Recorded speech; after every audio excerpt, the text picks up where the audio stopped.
জমাতের পরিচয় আগে ছিল রক্তাটার দল, কিছু আগে এদের জমাতের পরিচয় কি ছিল? রক্তাটার দল।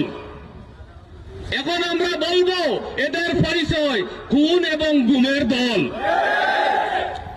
যার প্রমাণ হলো আমরা ইদানিং এই জামাতে ইসলামের বিরুদ্ধে, মৌদুদির বিরুদ্ধে কিছু কথাবার্তা বলার জন্য স্বয়ং আমাকে জামাতে ইসলামের সামচারা ফোনের মাধ্যমে হুমকি দিতেছে, আমাকে তারা যে কোনো মুহূর্তে যে কোনো জায়গায় জব করব।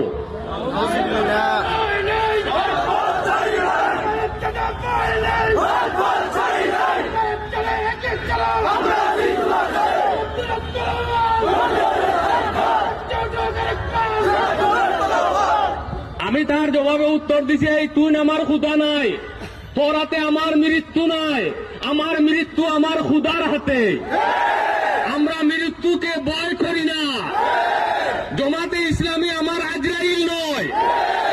এই জন্য তোমরা হুমকি দুমকি দিয়া তোমাদের বিরুদ্ধে আমাদেরকে কথা বলা থেকে বিরত রাখতে পারতে না। রায় তোমাদের বিরুদ্ধে আমাদের কথা মত পর্যন্ত, শেষ দম পর্যন্ত চলবে চলবে চলবে ইনশাআল্লাহ।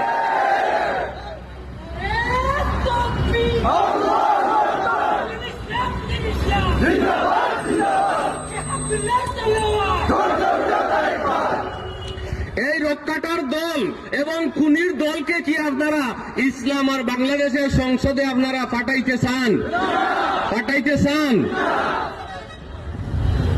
স্বপ্নে দেখতেছে, গুমও দেখতেছে সংসদর চেয়ার।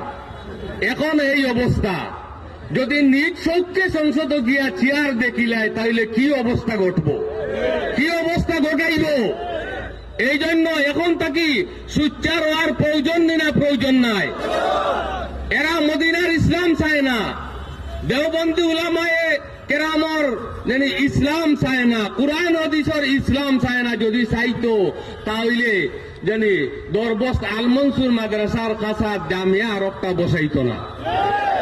যদি দরবস্ত আল মনসুর মাদ্রাসা তাদের ইসলামের জন্য যথেষ্ট হইত, যদি হরিলাট মাদ্রাসা তাদের ইসলামের জন্য যথেষ্ট হইত, যদি হরিপুর বাজার মাদ্রাসা, এমুর মাদ্রাসা তাদের ইসলামের জন্য যথেষ্ট হইত, যদি শামপুর বাগরখাল মাদ্রাসা তাদের ইসলামের জন্য যথেষ্ট হইত, তাইলে পাহাড় জঙ্গল উত্তর বাগেরখাল জামিয়া রক্ষা বসানোর চেষ্টা করত না।